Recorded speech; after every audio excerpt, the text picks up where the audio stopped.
So உண்மையான காதலர்கள் ஒன்று சேரணும், அதுவும் அவங்க அப்பா அம்மா சப்போர்ட்டோட ஒன்று சேரணும் அப்படின்னா அதற்கு ஏதேனும் வழி இருக்கு?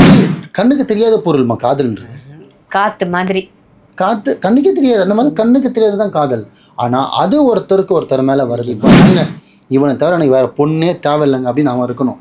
அதே மாதிரி பொண்ணும் எனக்கு இவர் தாங்க இல்லை ஒய்ஃபு, இவன் ஹஸ்பண்ட் இல்லைன்னா எனக்கு இப்படிப்பட்ட வாழ்க்கையே தேவையில்லைங்க அப்படின்னு ஒரு ஜோடி என்கிட்ட வராங்கன்னு வச்சுக்கோங்க. பையன் பொண்ணு வீட்டில் பேசும்போதோ இல்லை பொண்ணு பையனில் பேசும்போதோ இல்லை அவங்க வீட்டில் பேசும்போதோ அவங்களாம் இறங்கி வந்து இந்த கல்யாணத்துக்கு ஒத்துக்கிட்டு கல்யாணம் பண்ணுற மாதிரி என்னால் பண்ண முடியும். எதுக்காக நான் அப்படி ஒரு லவர்ஸும் பண்ணணும்னு நான் சொல்ல வரேன்னா,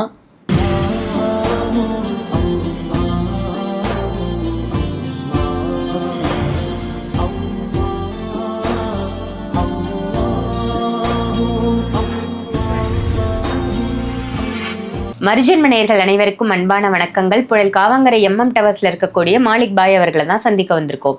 வணக்கம் பாய். வணக்கம்மா பாய். இன்னைக்கான டாபிக், நிறைய பேர் காதலிக்கிறாங்க. காதலிக்கிறவங்கள எல்லாருமே ஒன்று சேர்ந்துடுறாங்களா, இல்லை ஒன்று சேர்ந்தவங்களா நல்லா வாழ்ந்துடுறாங்களா அப்படின்னா அது பெரிய கேள்விக்குறி தான். இப்போ எது உண்மையான காதல், எது பொய்யான காதல் அப்படின்ற அளவுக்கு நாடு போயிட்டு இருக்கு அப்படின்னு சொல்லலாம். ஏன்னா முன்னாடி மாதிரி இல்லை இப்போ இருக்கிற ஜென்ரேஷன். ஸோ உண்மையான காதலர்கள் ஒன்று சேரணும், அதுவும் அவங்க அப்பா அம்மா சப்போர்ட்டோட ஒன்று சேரணும் அப்படின்னா அதற்கு ஏதேனும் வழி இருக்கா? அப்பா, நல்லா ஒரு கேள்வி கேட்டிருக்கீங்க. ரொம்ப நாளாச்சு லவர்ஸை பற்றி பேசி. ஆமாம், உண்மை. என்னன்னு கேட்டிங்கன்னாம்மா, காதல் அப்படின்ற வார்த்தை நான் கேட்டே ரொம்ப வருஷம் ஆச்சு. வரவங்கெல்லாம் சொல்லுவாங்க நான் லவ் பண்ணுறேன் பை. அந்த லவ்ன்ற விஷயத்தே பார்த்திங்கன்னா அதுலேயே ஒரு வார்த்தை இருக்குது. என்னென்னு தெரியுங்களா? என்கிட்ட ஒரு கிளைண்ட் நிறைய பேருக்கு அப்படி சொல்லுவோம். அப்படி சொல்லக்கூடாது. பை ஒரு லவ் விஷயம்னு சொல்ல மாட்டாங்க, பை லவ் மேட்ரு பை அப்படின்வாங்க. நான் சொல்ல அப்படி சொல்லக்கூடாதுங்க, லவ் விஷயம் இல்லை லவ் ப்ராப்ளம் அப்படி சொல்லுங்கள் அப்படின்னா. ஸோ அந்த மாதிரி லவ் இல்லை காதல்ன்றது எல்லார் மனசுலேயுமே இருந்ததுமா. இன்னும் ஒரு நாய்க்கு வருதுமா லவ், ஒரு கோழி குஞ்சுக்கு வருதுமா, தாய் மேலே அந்த கோழி குஞ்சு மேலே வருது லவ். அந்த லவ்வர்ஸ் லவ் பண்ண தான் லவ்னு கிடையாது. பெற்றவங்களையும் பண்ணலாம், பிள்ளைங்களையும் பண்ணலாம், அண்ணன் தங்கச்சிங்களும் பண்ணலாம், அக்கா தங்கச்சிங்களையும் பண்ணலாம். அந்த ஒரு பாசத்தை அளவுக்கு மீறி கொடுக்கறது தான் காதல். காதல்ன்றது தனியாக ஒரு பெரிய பிரபஞ்சமோ பெரிய ஒரு விஷயமோ கிடையாது. ஒரு உண்மையில் கண்ணுக்கு தெரியாத பொருள்மா காதல்ன்றது. காத்து மாதிரி. காத்து கண்ணுக்கே தெரியாது, அந்த மாதிரி கண்ணுக்கு தெரியாது தான் காதல். ஆனால் அது ஒருத்தருக்கு ஒருத்தர் மேலே வருதுன்னா அது ஒரு நம்பிக்கை. என்னது? நம்பிக்கை தான் காதல். இவன் கிடைப்பான்றதால தான் மறுபடியும் காதல்ன்ற ப்ரப்போஸே பண்ணுறாங்க. இந்த நம்பிக்கை தான் காதல். ஸோ அப்படின்னு இருக்கும்போது காதலில் நிறைய இருக்குது பேசுகிறதுக்கு. நீங்கள் ஒரு வார்த்தை கேட்டீங்க, பெற்றோரோட சம்மதத்துக்கு பண்ணுறதுக்கு என்ன பண்ணலாம், அதுக்கு மட்டும் நான் ஷார்ட்டாக சொல்கிறேன். மாலிக் பைட்ட காதல் பற்றி கேட்டிங்கன்னா ஒரு கிளாஸே எடுப்பேன் நான். எப்படிலாம் இருக்கணும், யாரெல்லாம் காதலிக்கணும், வாழ்க்கைக்கு யார் வருவா, யார் வரமாட்டா, யார் நிச்சயம் இல்லை, எது லைஃப் லாங் வரும், லைஃப் அது முழுக்க நல்லா சொல்ல முடியும். ஆனால் நான் இப்போது அதை பேச விரும்பலை, ஷார்ட்டாக முடிச்சிடுறேன். என்னென்னு கேட்டிங்கன்னா, லவ் பண்ணுங்க, எல்லாருமே லவ் பண்ணணுங்க. உடம்புக்கு தாங்க வயசு, மனசுக்கு வயசே கிடையாது. உடம்புக்கு தான் வயசு, மனசுக்கு வயசு கிடையாது. ஸோ லவ் பண்ணலாம், தப்பு கிடையாது. ஆனால் யாரை பண்ணுறோன்னு ஒன்று முக்கியம், எதற்காக பண்ணுறோன்னு ஒன்று முக்கியம், என்ன கேட்டகரியில் இருக்காங்கன்னு ஒன்று முக்கியம். எல்லாருமே எல்லாம் 100 பேர் காதல் கிடையாது, அது வேறு. காமம் வேறு, காதல் வேறு. சரிங்களா? காதல்ன்றது ஒருத்தர் மேலே தான் வரும். உடம்பு யாருக்குன்னா கொடுக்கலாம், மனசு ஒருத்தருக்கு தான் கொடுக்க முடியும். சரிங்களா? ஸோ அந்த மாதிரி ஒன்று இருக்கும்போது ஒரு பொண்ணு ஒரு பையன் லவ் பண்ணுறீங்க, 2 பேரும் என்கிட்ட வராங்க. நல்லா கேட்டுங்க வார்த்தையை, 2 பேரும் என்கிட்ட வராங்க. எனக்கு 2 பேருக்கும் பொருத்தம் நல்லா இருக்கா பார்க்க சொல்கிறாங்க. 2 பேருக்கும் நான் பொருத்தம் பார்க்குறேன். அல்ஹம்துலில்லாஹ் நல்லா இருக்குது. பண்ணவே கூடாது, ஐயோ ரொம்ப மோசமாக இருக்குன்னா கிடையாது, நல்லா இருக்குது. சின்ன பிரச்சனைகள் வரும், ஃபேமிலினா ப்ராப்ளம் வரதான் செய்யும், ஏன்னா வாய் சும்மா இருக்காது.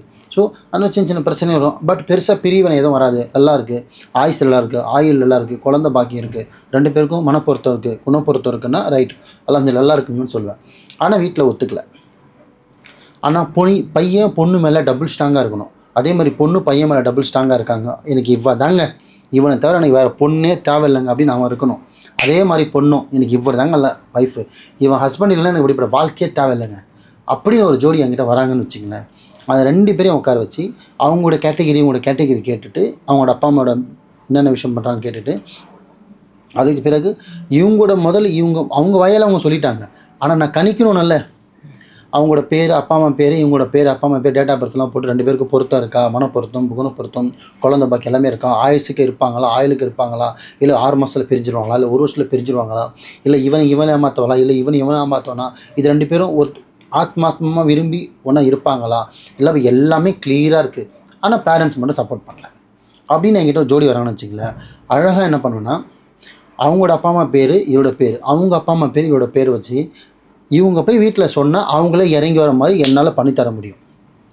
பேரண்ட்ஸே ஒத்துக்கிற மாதிரி பண்ணலாம். ஏன் நான் அப்படி பண்ணுவேன்னு கேட்டிங்கன்னா, வந்த உடனே நான் கொடுங்க ஃபீஸ் கொடுங்கன்னு பண்ண மாட்டேன்.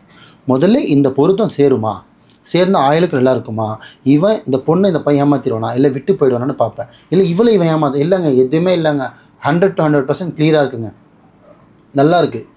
2 பேரும் ஆயுசுக்கு இருப்பாங்க, ஒருத்தருக்கு ஒருத்தர் ஆத்மாத்மா விரும்புகிறாங்க, லவ் உண்மை இருக்குது அப்படின்னா அழகாக பையன் வீட்டில் ஒத்துக்கினாலும் சரி இல்லை பொண்ணு வீட்டில் ஒத்துக்கினாலும் சரி அவங்களே ஒத்து வர மாதிரியும் அவங்கள மனசு மாதிரி ஒத்துக்கிற மாதிரியும் 2 பேரும் பையன் பொண்ணு வீட்டில் பேசும்போதோ இல்லை பொண்ணு பையன் வீட்டில் பேசும்போதோ இல்லை அவங்க வீட்டில் பேசும்போதோ அவங்களா இறங்கி வந்து இந்த கல்யாணத்துக்கு ஒத்துக்கிட்டு கல்யாணம் பண்ணுற மாதிரி என்னால் பண்ண முடியும். எதுக்காக நான் அப்படி ஒரு லவர்ஸும் பண்ணணும்னு நான் சொல்ல வரேன்னா, எங்கேயோ ஊர் விட்டு ஊர் போய் நாடு விட்டு நாடி ஓடி போய் ஊர் விட்டு ஊர் போய் வேலை போய் மரியாதை போய் மானம் போய் இவன் வீட்டிலேருந்து அவனை போய் அடிக்க அவன் வீட்டிலேருந்து இவனை போய் அடிக்க அவங்க 2 பேரும் வெட்டு குத்து போலீஸு கேஸ் அசிங்கப்பட்டு திருப்பி 6 மாதம் கழிச்சு ஒன்று சேர்ந்துடுறீங்க. குழந்தை ஒன்று பிறந்து 1 வருஷம் கழிச்சு ஒன்று சேர்ந்துடுறீங்க. எப்படி சேரதானே போகிறீங்க? என் பொண்ணே வேணாங்க, என் பொண்ணே இல்லைன்னா அப்படியே கணக்கு தள்ளி விட்டுருவாங்களா? அந்த நேரத்தில் துடிப்பு வலி அந்த பெத்த கடமைக்கு பண்ணுவாங்க. ஆனால் கரெக்டாக ஒரு குழந்தைன்னு பிறக்கட்டுமே, என் பொண்ணு அங்கே கஷ்டப்படுறான்னு சொல்லிட்டோம், அப்பாங்கிற முதல்ல அங்கே நிற்பான். என் பொண்ணு கஷ்டப்படுறான்னு அப்பாவுக்கு தெரிஞ்சால் முதல்ல அங்கே நிற்பான், 2வது அம்மா நிற்கும். அதே மாதிரி தான் பையன் வீட்லையும், என் பையன் கஷ்டப்பட்டு இருக்கான் சாப்பாடு வழி இல்லாமல் சொன்னால் பையன் வீட்டில் விட்டுருவாங்களா? விட மாட்டாங்க. எப்படி ஒன்று சேர போகிறீங்க அது முன்னாடியே செஞ்சுருங்க. இதுதான் நான் சொல்ல வர்றது. லவ் பண்ணிவிட்டு ஊரை விட்டு ஓடி போய் வீட்டு விட்டு போயிட்டு சாப்பாடு தண்ணி இல்லாமல் பாஷை புரியாமல் திருப்பி அங்கே போயிட்டு காசுன்னு ஒரு சண்டை வந்து அந்த காசால் உங்களுக்குள்ளே ஒரு பிரச்சனை வந்து உங்களுக்குள்ளே பிரிவினை வந்து அப்புறம் அதர்ன்ற அஃபேர் வந்து தேவையில்லாத பிரச்சனை எங்கெங்கேயோ போய் முடியும். அதுக்கு சுமூகமாக நீங்கள் முதல்ல உட்காந்து உங்கள் பேரண்ட்ஸ் கிட்ட பேசுங்க. நீங்கள் அவங்க வீட்டில் பேசுங்க, நீங்கள் உங்கள் வீட்டில் பேசுங்க. முடிஞ்ச அளவுக்கு 99% காலில் விழுங்க. என்ன தப்புன்றேன், ரோட்டில் வண்டி ஆக்சிடென்ட் பண்ணால் போலீஸ்காரன் காலில் விழுறேன், ஒரு தப்பு பண்ணால் போலீஸ்காரன் காலில் விழுறேன், கடை வாங்குறேன் காலில் விழுறேன், பெற்றவன் காலில் விழு, என்ன ஆகிட போகிறேன்? கெஞ்சி அழுவு, உண்ணாவிரதம் பண்ணு, மௌன விரதம் பண்ணு, சாப்பிடாமல் இரு, சாவுன்ற நான். ஆனால் கெஞ்சி யார்கிட்ட கெஞ்சுற? பெற்றவங்க கிட்ட தானே கெஞ்சுற, மற்றவங்க கிட்ட ஒன்று கெஞ்சில்ல. கெஞ்சி உன் கடைசி மூச்சிருக்கல கெஞ்சி. இவ்வளவோ நீ பண்ணிட்டப்பா, அவங்க இறங்கி வரலையா? அப்போ எனக்கு தெரியவா, அப்போ அவங்களாம் அவங்க கல்யாணத்துக்கு இறங்கி வர மாதிரி என்னால் அல்லாவோட கிருபையை கொண்டு நல்ல லவ்வர்ஸாக இருந்து உண்மையான காதலாக இருந்து நினைக்கும் அதில் வாழ்வாங்க அப்படின்னு எனக்கு வந்ததுன்னா 2 பேரோட பேரண்ட்ஸையும் நான் ஒத்துக்க வைக்க என்னால் பண்ண முடியும். என்ன கொஞ்சம் டைம் எடுக்கும் பண்ணுறதுக்கு. ஏன் அப்படின்னா அவங்கள தொட முடியாது, எந்த ஒரு பொருளும் கொடுக்க முடியாது, எதுவுமே செய்ய முடியாது. தொடாமையே அவங்க மனசை நம்ம மாற்றணும். மாற்றுறதால இப்போ எனக்கு பேரண்ட்ஸ் கூட எனக்கு கமெண்ட் பண்ணலாம், என்ன நீ லவர்ஸை சேர்த்து வைக்கிறது இல்லாமல் இல்லை பெற்றவங்கள நீங்கள் சேர்த்து ஒத்துக்கப்பீங்க. நான் ஒத்துக்க காரணம் வந்து என் பொண்ணு நான் பண்ணுறதுக்கு இல்லை, உங்கள் பொண்ணு வாழ்க்கை நல்லா இருக்கிறதுக்கு தான் பண்ணுறேன்.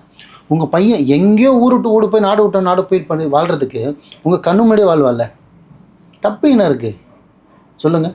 ஸோ உண்மையான லவ் இருந்து உண்மையான காதல் இருந்து 2 பேருக்குள்ள ஆத்மாத்மாவும் இருந்தாங்கன்னா பெற்றவங்களோட சம்மதத்தோடு பண்ணுங்கள். தயவு செஞ்சு சம்மதிக்கல காலில் விழுங்க, காலில் விழு, மாலிக்பேட்டை வாங்க. என்னால் முடிஞ்ச அளவுக்கு அல்லாவோட கிருபையை கொண்டு அவளியாக்கள் துவாவை கொண்டு என்னால் முடிஞ்சதை நான் சேர்த்து வைக்கிறேன், அவ்வளோதான் சொல்லுவேன். ஆனால் ஒருத்தருக்கு ஒருத்தர் துரோகம் பண்ணாதீங்க, ஒருத்தருக்கு ஒருத்தர் யார் வீட்டையும் விட்டு கொடுக்காதீங்க. ஏன்னா லவ் முக்கியம்தான், லவர்ஸ் முக்கியம்தான். ஆனால் 1 வருஷமாக அந்த லவ்வோட 22 வருஷம் வளர்த்த அப்பா அம்மா உனக்கு முக்கியம், அது முக்கியம். ஏன்னா குழந்தை பிறந்த முதல் நாள்லேருந்து நீ போடுற என்ன சொல்கிறது ஹகீஸா என்ன சொல்லுவாங்க அது வாங்குகிற காசுலேருந்து உனக்கு காலேஜில் கட்டின ஃபீஸ் வரையும், நீ போடுற ஐலாண்ட்லேருந்து, நீ போடுற செப்பல்லேருந்து, நீ போடுற பேண்டிலேருந்து உனக்கு ஒன்றுன்னா என் பொண்ணு இப்படி செய்வான், என் பொண்ணு அது செய்வான், என் பொண்ணு ஏசி வேணும், மெத்தை வேணும், பெட்டு வேணும், சாப்பாடு வேணும், இந்த ஹோட்டல் எல்லாருக்கும் பொண்ணுக்கு செய்கிறதுக்கு அப்பாக்காரன் விழுந்து செய்வான். கடன் வாங்கியாவது செய்வாமா அப்பக்காரன் தன் பிள்ளைங்களுக்கும் மனைவிக்கும். அப்படிப்பட்ட அப்பாவை 1 வருஷத்துக்கு வந்த லவ் நீ விட்டு போகிற பற்றி அதுதான் அவங்க மனசே உடஞ்சிடுறது, புரியுதுங்களா? ஸோ அதுக்காக தான் சொல்கிறேன், அப்படி நீங்கள் விட்டு போய் காதல் வர்றது தப்பு இல்லை, சந்தர்ப்ப சூழ்நிலை வரும், எல்லாருக்குமே வரும். அப்படி வரும்போது தயவு செஞ்சு விட்டுட்டு போய் அவங்கள அசிங்கப்படுத்தி தலைகுனியை வைக்காதீங்க, முடிஞ்ச அளவுக்கு போராடுங்க. இல்லையா அவங்களையாவது வசியம் பண்ணி கைக்குள்ளே வச்சு கல்யாணத்துக்கு ஒத்துக்கிற வழியை பாருங்கள். அந்த மாதிரி இந்த மாலிக் பாய் தேடி வந்தீங்கன்னா என்னால் முடிஞ்ச அளவுக்கு ஹெல்ப் பண்ண முடியும். ஆனால் இதுக்கு முன்னாடி செலக்ட் பண்ணுற ஆளை வந்து கரெக்டான ஆளை தயவு செஞ்சு செலக்ட் பண்ணுங்க. ஏன்னா மேரேஜ் லைஃப்ன்றது வந்து பார்த்திங்கன்னா ஒன்ஸ், அவ்வளோதான், அதுக்கப்புறம் சரி வராது. ஸோ அதை ஒன்று மட்டும் கரெக்டாக பண்ணுங்கள், நல்லா இருப்பீங்க. சிறப்பு சிறப்பு பாய். ரொம்ப ரொம்ப அருமையான தகவலா கொடுத்தீங்க. காதலர்களுக்கு நீங்க கொடுத்த தகவல் ஒரு வரப்பிரசாதமா இருக்கும் அப்படின்னு சொல்லலாம். நல்ல தகவல் பாய். நன்றி. நன்றிம்மா.